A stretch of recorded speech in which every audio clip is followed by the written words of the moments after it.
Hello guys, అందరికీ first good morning కాదు, లేవండి అయ్యో లేవరాదయ్యో.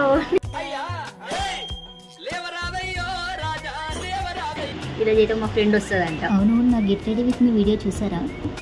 లంచ్ చేశాక బోర్ కొడుతుందని చెప్పి లూడో అయితే ఆడాం, అక్క ఉన్న నేను. మా ఫ్రెండ్ అయితే వచ్చింది, చాలా డేస్ అవుతుంది కదా, మంచిగా ముచ్చట్లు అయితే పెట్టుకున్నాం. వాటర్ మిలన్ అయితే తినేసాం. తర్వాత ఈవినింగ్ టైంలో డిమార్ట్ వెళ్దాం అంటేను వెళ్ళినాం నలుగురం. బీరంగూడ్లో ఉంది డిమార్ట్.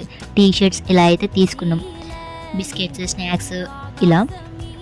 ఇక ఇక్కడైతే మేమైతే గ్లాసెస్ అయితే చూస్తున్నాం. మనం బిస్కెట్స్ అయితే తీసుకున్నామన్నా కదా. మా ఫ్రెండ్కి నాకు ప్రేమ ఎంత అంటే అసలు ఎండ కొడుతుంది, వెళ్ళేటప్పుడు తిను ఆకలి అయితే అని చెప్పి నేను. తనే అంటుంది హాస్టల్లో ఉంటావు కదా, ఆకలి వేసినప్పుడు తిను అని. అది నువ్వు తీసుకో ఇదే అయిపోయిందమ్మా. షాపింగ్ అంతా అయిపోయింది. తర్వాత డిమార్ట్ బ్యాగ్ అనేది నన్ను పట్టుకుంటున్నారు గైస్. హైట్ నువ్వు పట్టుకుంటున్నారు, హైట్ కూడా దానికి అసలు ఏమైనా సంబంధం ఉంటుందా? వీళ్ళందరికంటే చిన్నదాన్ని అయినా నన్ను పట్టుకుంటున్నారు వాళ్ళు. వచ్చేటప్పుడు అయితే అక్కడ ముంజకాయలు ఉన్నాయి, ముంజకాయలు తీసుకున్నాం. 120కి డజన్ అంట, కానీ ఎంత బాగుంటాయో కదా. మీలో ఎంతమందికి